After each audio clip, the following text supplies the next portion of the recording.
शौहर के मरने के बाद शबनम ने घर के बाहर बर्गर का ठेला लगा लिया और इसकी बेटियां कॉलेज से वापस आकर अम्मा का हाथ बटा देती तो चाचा के आवारा बेटे आकर कहते हमें अपनी बेटियां दे दो और घर बैठकर खाओ। तो शबनम ने इनके मुंह पर थप्पड़ मार दिया और कहा कि आइंदा यहाँ नजर ना आना, क्योंकि लड़कों की नजर ठेले वाली जगह पर थी जो करोड़ों रुपए की थी। चाचा को पता चला तो वो पुलिस ले आया और कहने लगा शबनम यहाँ बच्चियों से 2 नंबर धंधा करवाती है। तो पुलिस इन्हें पकड़कर ले गई और पीछे से चाचा और बेटों ने बिल्डोजर मंगवाकर ठेला गिराया तो इनकी चीखें निकल गईं जब अचानक शबनम बेताबी से अपनी दोनों बेटियों की मुंतजिर थी जो कॉलेज गई हुई थीं। इसकी नज़र बार बार घड़ी पर जाती जो 3 के हिस्से से आगे बढ़ना शुरू हो गई थी।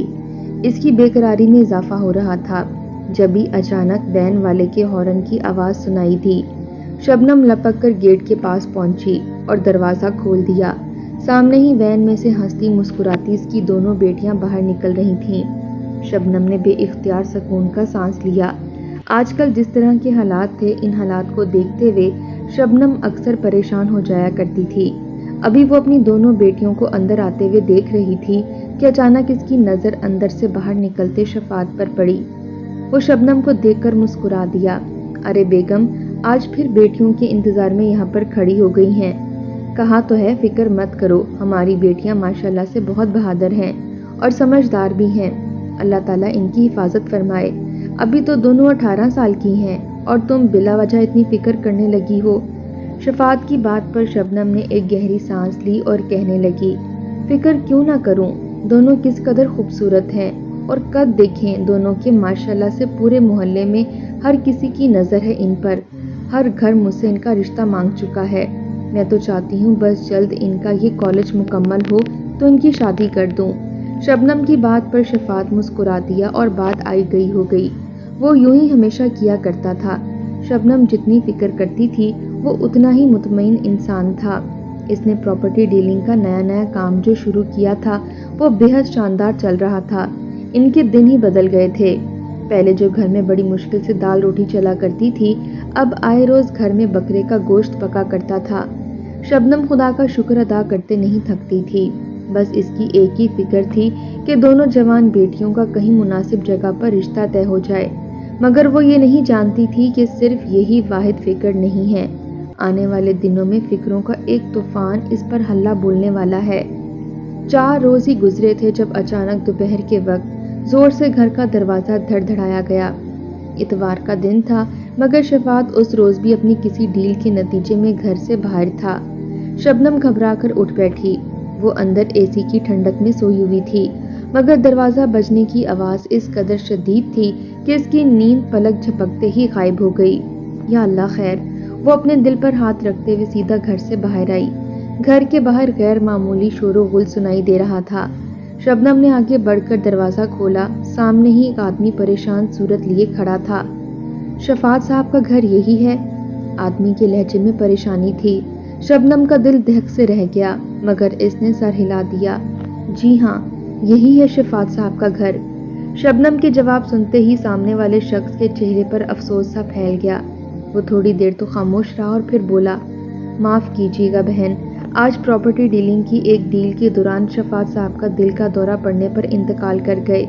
इनकी तबीयत ख़राब हो गई थी। इन्हें हॉस्पिटल पहुंचाया गया लेकिन रास्ते में ही इनकी मौत वाक़या हो गई है। थोड़ी देर के बाद एम्बुलेंस इनकी मैयत लेकर आपके घर पहुंच जाएगी। मैं इनका मुलाजिम हूँ, आपको इतला देने आया था। अभी हाल में ही उन्होंने मुझे काम पर रखा था। शबनम बेइख्तियार अपने मुंह पर हाथ रखकर रह गई। यही तो थे वो धड़के और वसवसे जो इसे लगे रहते थे कि कहीं कुछ बुरा ना हो जाए। और आज इसकी जिंदगी में कितना बुरा हो गया था। सदमा इतना शदीद था कि शबनम अपने हवास खो बैठी। जब तक शफात की लाश को घर में लाया गया, शबनम मुकम्मल तौर पर बेहोश हो चुकी थी और इसकी दोनों बेटियां इसके मुंह पर पानी की छींटे डाल डालकर इसे होश में लाने की कोशिश कर रही थीं। तीनों माँ बेटियों की रो रो कर बुरी हालत थी। शबनम का कोई बेटा तो था नहीं, सिर्फ यही 2 बेटियां थीं जो इस वक्त गम से निढाल थीं। शफात की मौत अपने साथ हजारों मुसीबतें लेकर आई। इसे किस तरह घर से रुखसत किया गया ये शबनम और इसकी दोनों बेटियां ही जानती थीं। मगर जिस लम्हे इसके जनाजे को उठाया गया उसी लम्हे शबनम के सारे ससुराली रिश्तेदार, यहाँ तक कि इसके मेके वालों ने भी इस पर से नजरें फेर लीं। शफात ने कुछ अर्सा पहले ही जो प्रॉपर्टी डीलिंग का काम शुरू किया था, इससे इसे मुनाफा तो अच्छा खासा होता था, मगर अभी तक वो कुछ जमा जोड़ नहीं कर पाया था। जो आमदनी होती थी, इससे इसने घर में सहूलतें बना रखी थीं। स्वयं गुजरा तो शबनम को घर के अखराजात की फिक्र ने आन घेरा। आखिर वो कितना अरसा तक गम मना सकती थी। बेटियों की माँ थी, इसे कुछ न कुछ तो करना था। एक ठंडी सांस लेते हुए शबनम उठी, क्योंकि घर मेहमानों से खाली हो चुका था। सभी लोग स्वयं की बिरयानी खाकर गंदे बर्तन वहीं छोड़कर अपने अपने घरों को निकल गए थे। बाप के मरने पर गमज़दा बेटियां वही गंदे बर्तन ढेर की सूरत में धो रही थीं। शबनम थके कदमों से चलती हुई अंदर अलमारी तक गई और इसे खोलकर खड़ी हो गई। यही अलमारी में शफात की वो रकम रखी होती थी जिससे वो लेन देन में इस्तेमाल करता था। शबनम ने डब्बा खोलकर रकम बाहर निकाली और इसे गिना। वो 30,000 के करीब थे। वो जानती थी कि शफात बैंक अकाउंट्स पर यकीन नहीं रखता। इसने कोई बैंक अकाउंट नहीं बना रखा था, इसलिए इसके पास यही कुल असासा था। शबनम ने ठंडी सांस लेते हुए रकम वापस रख दी। घर में खाने पीने का सारा सामान खत्म हो रहा था। इस रकम से आखिर वो सामान कितने दिन तक आता, मगर शबनम को जिंदगी की गाड़ी तो घसीटनी ही थी। अगले रोज वो ये रकम लेकर बाजार गई और खाने पीने की अशिया खरीद कर ले आई। आधी रकम से तो महीने भर का राशन ही आ गया। अभी दोनों बेटियों की कॉलेज की फीस भी रहती थी। शबनम वापस आई तो सर पकड़कर चारपाई पर लेट गई। इसे समझ नहीं आ रहा था कि चंद दिन बाद जो बिजली और गैस का बिल आएगा, वो इसे कहाँ से भरेगी। शफात का कोई ऑफिस तो था नहीं, इसने हाल ही में तो काम शुरू किया था। कुछ अर्सा पहले वो जो नौकरी करता था, वहाँ से भी इसके तमाम वाजिबात इन्हें मिल चुके थे। इसके पास बस एक वही मोटरसाइकिल थी जो इस वक्त घर के सहन में खड़ी हुई थी। शबनम के पास यही कुल असासा था जिससे इसने आने वाली जिंदगी गुजारनी थी। अगले दिन ही बिजली का बिल आ गया और इससे अगले दिन गैस का। जो बाकी रकम बची थी वो इन बिलों में उठ गई। दोनों बेटियां समरा और निमरा खुद परेशान सूरत लेकर घूम रही थीं। इनके इम्तिहान सर पर थे, मगर इम्तिहानी फीस जमा करवाने के लिए भी अब माँ के पास पैसे नहीं थे। शबनम बेहद परेशान थी कि शौहर का गम मनाती या घर के अखराजात को देखती। इसने ससुराली रिश्तेदारों को फोन करने की कोशिश की, मगर सभी इस बात से वाकिफ थे कि शबनम पर मायशी तौर पर बुरा वक्त आन पहुंचा है। इसीलिए जो ही शबनम की आवाज सुनते वो लोग फोन काट देते। जिस किसी ने मदद का वादा किया भी तो वो भी बस वादे तक ही महदूद रहा। तंग आकर शबनम खुद अपने देवर के घर जा पहुंची, जिसका शानदार बंगला चंद ही गलियों के फासले पर था। निमरा के चाचा के पास ठीक ठाक दौलत थी। शबनम इनके सोफे पर बैठी बिला वजह ही मरूब हुए जा रही थी।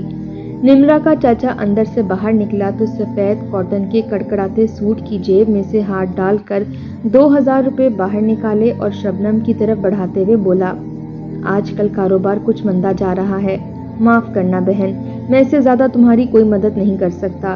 इनके अंदाज में साफ इनकार था। शबनम शर्मिंदा सी हो गई। इसे न पानी का पूछा गया था न चाय का। सीधे 2,000 रुपया पकड़ाकर इसे घर से निकाल दिया गया। शबनम समझ चुकी थी कि अब जो कुछ करना है खुद ही करना है। कोई रिश्तेदार इनकी मदद को नहीं आएगा। बुरा वक्त इसने और इसकी बेटियों ने अकेले ही काटना है। शबनम घर आई और रफ्ता रफ्ता घर की चीजें बिकना शुरू हो गईं। सबसे पहले शफात की मोटरसाइकिल, जिसे बेचते हुए शबनम का दिल खून के आंसू रोने लगा, लेकिन बहरहाल ये भी एक मजबूरी थी। मोटरसाइकिल को बेचकर जो रकम हासिल हुई, इसने दोनों बेटियों की कॉलेज की फीस अदा कर दी। शबनम की परेशान सूरत देखकर दोनों बेटियां इसके पास आकर बैठ गई थीं। अम्मी, हमें माफ कर दें। अगर हम बेटे होते तो यकीनन आज आपकी परेशानी में कोई काम आ सकते थे। ये निमरा थी जो रिंधी हुई आवाज में कह रही थी। शबनम ने बेख्तियार इसे अपने गले से लगा लिया। नहीं, ऐसी बात नहीं है। बेटियां तो खुदा की रहमत होती हैं। वालिदैन का काम है अपने बच्चों की कफालत करना, जब तक कि वो इस काबिल ना हो जाएं कि अपना खर्चा खुद उठा सकें। इसमें तुम्हारा कोई कसूर नहीं। जो कुछ हमारे साथ हुआ है ये अल्लाह की मर्जी थी। शबनम ने बेटी को तसल्ली दी तो समरा कहने लगी, अम्मी, अगर आप कहती हैं तो हम कॉलेज छोड़ देती हैं और कहीं स्कूल में पढ़ाने लग जाती हैं। चंद हजार की आमदनी तो हो ही जाएगी। हम तीनों का खर्चा ही कितना है, महीने के महीने का गुजर बसर होता रहेगा।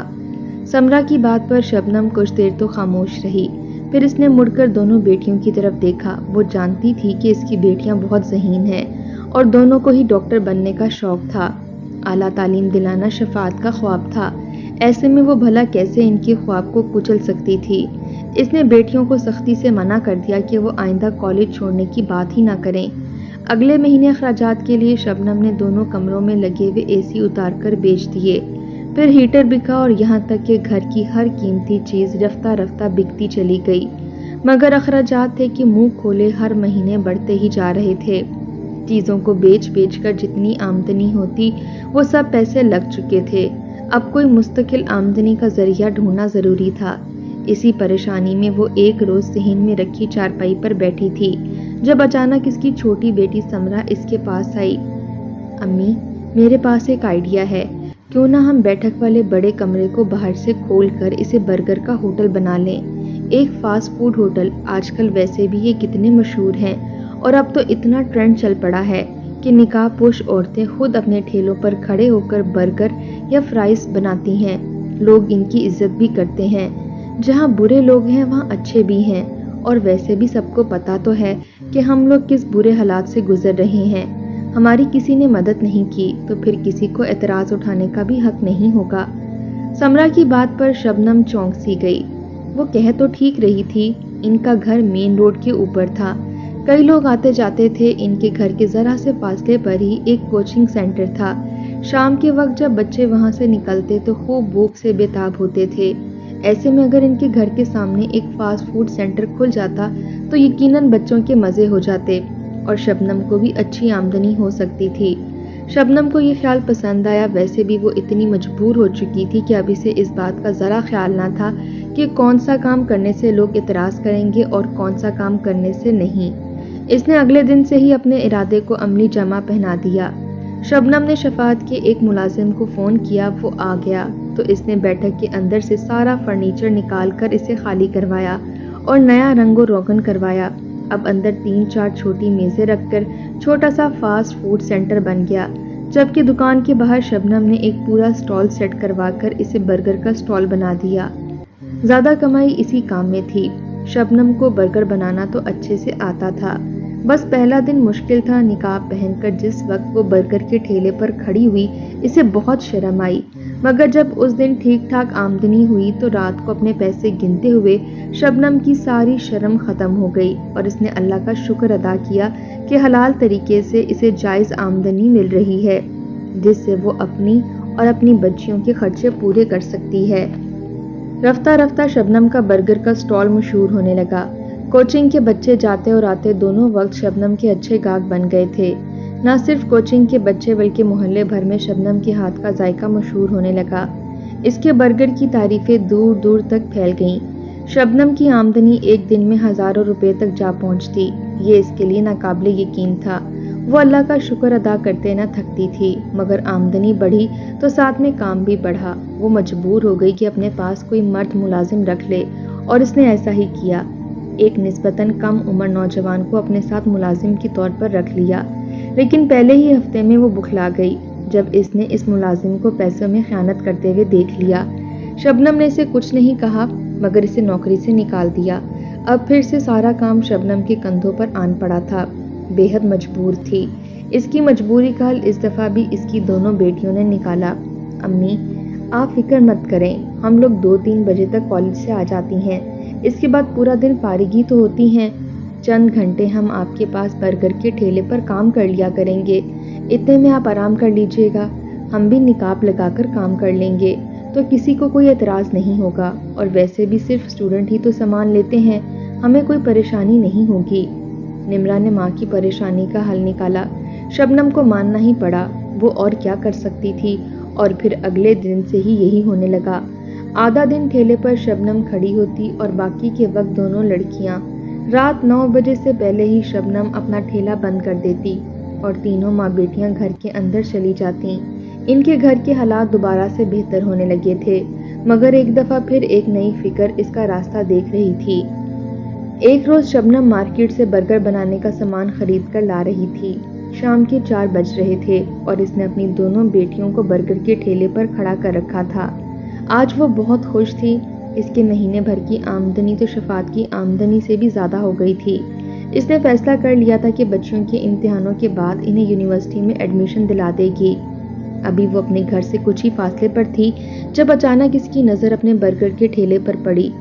دور سے ہی اس کی بیٹیاں وہاں کھڑی ہوئی نظر آ رہی تھیں، مگر وہ چونک سی گئی کیونکہ برگر کے ٹھیلے کے پاس صرف اس کی بیٹیاں نہیں بلکہ کوئی اور بھی کھڑا تھا۔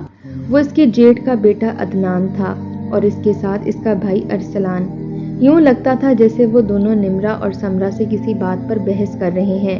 نمرہ اپنے کام میں مگن تھی اور سمرہ بھی ان دونوں کو نظر انداز کرنے کی کوشش کر رہی تھی، مگر شبنم کو دور سے دیکھنے پر ہی اندازہ ہو رہا تھا کہ دونوں لڑکے مسلسل دونوں بہنوں کو متوجہ کر رہے ہیں اور ان سے کچھ پوچھے جا رہے ہیں۔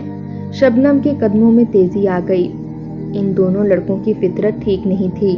وہ محلے میں اوباش نوجوانوں کے طور پر مشہور تھے اور شبنم جانتی تھی کہ شروع سے ہی ان دونوں لڑکوں کی نظر شبنم کی بیٹیوں پر تھی۔ تیز تیز قدموں سے چلتے ہوئے شبنم ٹھیلے کے پاس پہنچی تو بری طرح سے ہانپ رہی تھی۔ اس نے نقاب لگا رکھا تھا، اس لیے کسی کی نظر اس پر نہ پڑی۔ شبنم کے کانوں میں ان لڑکوں کے الفاظ پڑے۔ ان میں سے عدنان ادھر ادھر دیکھتے ہوئے معنی خیز انداز میں سمرہ سے کہہ رہا تھا، کیا فضول کاموں میں خود کو تھکا رہی ہو؟ یہ کام لڑکوں کے کرنے کے ہوتے ہیں، لڑکیوں کے نہیں۔ تمہاری ماں تو پاگل ہے۔ اس نے خاندان بھر کی مدد کو ٹھکرا دیا اور خود یہاں برگر کا ٹھیلا لگا کر کھڑی ہو گئی ہے اور جوان لڑکیوں کو برگر بیچنے پر کھڑا کر دیا ہے۔ یہ کام تم دونوں کو زیب نہیں دیتا۔ بہتر یہی ہے کہ کوئی ڈھنگ کے نوجوان دیکھو اور ان سے شادی کر لو۔ اتنا کہتے ہوئے عدنان نے اپنا کالر اکڑایا تو ساتھ کھڑے ہوئے ارسلان نے ایک زوردار کہکا لگایا۔ دونوں بھائی ایک دوسرے کے ہاتھ پر ہاتھ مار کر ہنس دیے۔ سمرہ کے چہرے پر واضح ناگواری دیکھی جا سکتی تھی۔ نمرہ کو بھی شدید غصہ آ رہا تھا۔ شبنم کا تو خون کھولنے لگا، مگر اس سے پہلے کہ وہ آگے بڑھ کر کوئی جواب دیتی، اچانک نمرہ بولی، جب شادی کرنے کی عمر آئے گی تو شادی بھی کر لیں گے۔ کمانا ہماری مجبوری بن گئی تھی کیونکہ تمہارے باپ نے 2000 روپے دے کر میری ماں کو گھر سے نکال دیا تھا۔ حالانکہ اصولی طور پر تو ہماری کفالت اب ان کی ذمہ داری تھی اور وہ بہت پیسے والے بھی ہیں، لیکن انہوں نے ہماری مدد نہیں کی۔ اب ہم جس طریقے سے بھی پیسے کماتے ہیں ہمیں کام کرنے دو۔ نمرہ کی آواز میں غصہ تھا اور اسی پل اس نے ہاتھ بڑھا کر نمرہ کی کلائی پکڑ لی۔ زبان تو دیکھو کیسے چلا رہی ہے کل کی لڑکی۔ آج ہی اپنے باپ کو بھیجوں گا تاکہ تم دونوں لڑکیوں کی نکاح ہمارے ساتھ کر دے، اور دیکھتا ہوں تمہاری وہ چلاک ماں کیسے انکار کرتی ہے۔ آنا تو آخر تم کو ہمارے ہی گھر ہے۔ عدنان کی بات پر شبنم کی برداشت ختم ہو گئی تھی۔ اس نے سامان وہیں پر پھینکا اور لپک کر اپنی بیٹیوں کے ساتھ جا کھڑی ہوئی۔ عدنان نے جو نمرہ کی کلائی پکڑ رکھی تھی وہ یکدم بکھلا گیا۔ شبنم نے اس کا بڑا ہوا وہی ہاتھ کلائی سے زور سے پکڑا اور ایک زناٹے دار تھپڑ دوسرے ہاتھ سے اس کے گال پر دے مارا۔ تھپڑ کھا کر عدنان اپنی جگہ پر ساکت رہ گیا۔ شبنم نے آؤ دیکھا نہ تاؤ زور زور سے شور مچاتے ہوئے لوگوں کو اکٹھا کرنا شروع کر دیا۔ آس پاس گاہکوں کا شور تھا، مگر وہ خاندانی مسئلہ سمجھ کر پہلے دخل اندازی نہیں کر رہے تھے، مگر اب جو شبنم نے شور مچایا تو سب لپک کر آ گئے۔ شبنم نے انہیں بتایا کہ یہ دونوں لڑکے ان کی بیٹیوں کو ہراساں کر رہے ہیں۔ لوگوں نے آؤ دیکھا نہ تاؤ عدنان اور ارسلان دونوں کی خوب درگت بنا دی۔ وہ دونوں بڑی مشکل سے اپنی جان بچا کر بھاگے۔ شبنم اور اس کی بیٹیاں کافی مطمئن تھیں، مگر اسی رات 2 بجے کے قریب اچانک ان کا دروازہ زور زور سے بجایا گیا۔ شبنم گھبرا کر اٹھ بیٹھی۔ دونوں بیٹیاں پرسکون نیند سو رہی تھیں۔ شبنم نے کانپتے ہاتھوں سے دروازہ کھولا۔ سامنے پولیس تھی۔ پولیس کے ساتھ آئی ہوئی لیڈی پولیس انسپکٹر نے آگے بڑھ کر شبنم کا بازو پکڑ لیا۔ آپ کو ہمارے ساتھ تھانے چلنا ہوگا کیونکہ آپ کے بھتیجے عدنان نے آپ کے خلاف پرچہ کٹوایا ہے کہ آپ اپنے ٹھیلے کی جگہ پر لڑکیوں سے 2 نمبر کام کرواتی ہیں۔ اس غلط دھندے کو کرنے کی اجازت نہیں ہے، اسی لیے آپ کو گرفتار کیا جاتا ہے۔ شبنم کی آنکھوں سے آنسو نکل پڑے۔ پولیس شکل سے ہی رشوت خور لگ رہی تھی اور صاف ظاہر تھا کہ ان کی اور شبنم کے دیور کی آپس میں ملی بھگت تھی۔ شبنم کا خیال درست ثابت ہوا۔ جس وقت وہ شبنم کو گھسیٹتے ہوئے لے جا رہے تھے، اسی پولیس وین کے اندر بیٹھا ہوا اپنا دیور صاف نظر آ گیا۔ وہ مسکرا رہا تھا، یقیناً فتح اس کی ہوئی تھی۔ شبنم کو لے جا کر جیل میں بند کر دیا گیا۔ اسے شدید فکر تھی کہ اس کی دونوں بیٹیاں گھر میں تنہا تھیں۔ کل ہی تو اس کے دونوں بھتیجوں نے اسے کہا تھا کہ اگر اسے کمائی کرنے کا اتنا ہی شوق ہے तो दोनों बेटियां इनके हाथ बेच दे, वो महीने की रकम इसके हवाले करते रहेंगे। शबनम का खून खौल रहा था, मगर मिन्नत समाजत के बावजूद कोई पुलिस वाला इसे बाहर नहीं जाने दे रहा था। दूसरी जानिब शबनम का देवर बिल्डोजर मंगवा चुका था और लालची नजरों से शबनम के मकान को देख रहा था। बेवकूफ औरत करोड़ों की मालियत के मकान को एक बर्गर का ठेला बनाकर बैठ गई थी। कितनी बार मैंने शफात से कहा कि इस मकान को मेरे हाथ बेच दे, मगर ना अकल इसमें थी, ना इसकी बीवी में। मैं तो इसे तोड़ूंगा। इसने मजदूरों को हुक्म दिया और उन्होंने आगे बढ़कर शबनम के मकान की बैठक को तोड़ना शुरू कर दिया। लेकिन इससे पहले कि वो उसे गिरा पाते, अचानक शबनम के देवर की हलक से करपनाक चीख निकली। इसने अपने सीने पर हाथ रख लिया। इसे दिल का दौरा पड़ा था। इसके साथ आए हुए दोनों बेटे भी बुखला गए और बाप की तरफ लपके इसे अस्पताल पहुंचा दिया गया। बिल्डोजर का काम वहीं रुक गया, मगर अस्पताल पहुंचने से पहले ही शबनम का देवर इंतकाल कर गया। इसके दोनों बेटों के हाथ पांव फूल गए। बाप का सारा कारोबार नाजायज था। इन्हें रुपए पैसों को संभालने की समझ बूझ नहीं थी, ना ही वो कोई काम काज कर सकते थे। किसी को समझ न आती थी कि अचानक शबनम के देवर को ऐसा क्या हुआ कि खड़े खड़े इसे मौत ने आ घेरा। मगर ये शबनम और इसकी दोनों बेटियां ही जानती थीं कि मजलूम का हक मारने वाले की सजा ऐसी ही होती है। अदनान और अरसलान दोनों ही बाप के पैसे को उजाड़ डाला और फकीरों से भी बदतर जिंदगी गुजारने लगे। शबनम के ऊपर कोई मुकदमा साबित ना हो सका, लिहाजा वो छूट कर घर आ गई और इसने दोबारा से अपने बर्गर के ठेले का काम शुरू कर लिया।